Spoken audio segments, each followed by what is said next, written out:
So I think bodybuilding as a sport has definitely become more popularized in the sense that it is more attainable in the categories that are on offer, so more people can compete. And so there are those who are competing to challenge themselves, just to be able to have the experience, just to be able to take themselves to their best place. And that's great. But then you get the competitor who does want to go on to be the best. Now, we all want to win. We'd all love to have a pro card for the status that we feel it provides us or for what we think it will give us. A pro card is ultimately just an invitation to compete on a pro stage with other professionals, others who are at the top level. So that competitor who wants to take themselves to the pro level, to be the elite, to become the best of the best, they really do have to operate at a higher level. A competitor who just wants to challenge themselves might only have to do protocols to an extent that allows them to be better than who they were yesterday. But a competitor who wants to be the best of the best and operate at the elite, they need to be focusing on the tiny things.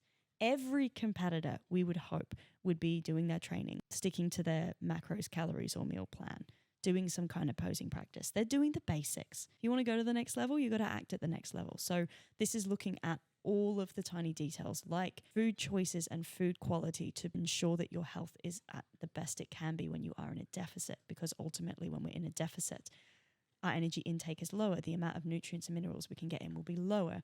We need to make sure that we're staying hydrated. We are prioritizing our recovery so that we can actually rebuild after our training sessions and keep our body functioning at the best of its ability. We need to be, unfortunately, making sacrifices. So it might be not trying to fit in the highly palatable food because we can flexible diet and we can fit it in, but wanting to make the choice of the food that's going to serve our mind, our body, our performance, our recovery.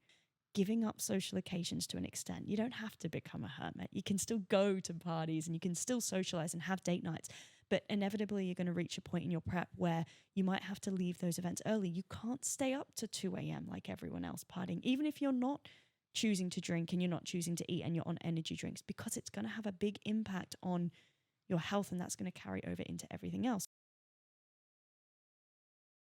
So something that we battle quite a lot with competitors is sleep and alcohol. They're two of the big ones because I would say that these are two major aspects of socializing, and socializing is such an important part of being a human. So when we say to people that they're going to have to sacrifice something eventually, they're going to have to leave the party early, they're going to have to give up their glass of wine every night, there's a lot of resistances to that. The champion, the 1%, is wanting to not give those things up because it shouldn't be a sacrifice. That's not the mentality, but choosing to make the choice that's going to serve the goal better. What a lot of people don't realize is alcohol, one, has got calories. So we do have to account for that within our calorie intake for the day.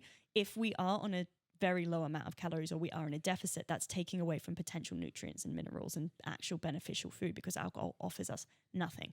When we consume alcohol, our body will prioritize metabolizing that alcohol over everything else, HGH release, and the secretion of HGH. So HGH is our human growth hormone, and that is responsible for growth. Really important when we are, one, in a bulk and a build and we're trying to build muscle, but really important if we're in a cut and we are trying to sustain our muscle as well.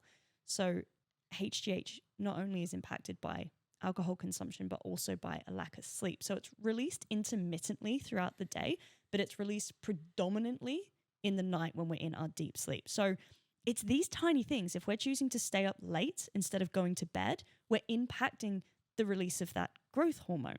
And if we're choosing to have even one drink, we're not only impacting that growth hormone, we're going to experience inflammation, which is going to impact our body's capacity to digest, assimilate nutrients. It's going to have an impact on the scale. It's going to have an impact on our overall energy. It's going to impact that sleep. So all these tiny things have a huge impact on the following day and on our results. Even though we can technically get away with it, that's not that mindset of someone who's trying to be their best. So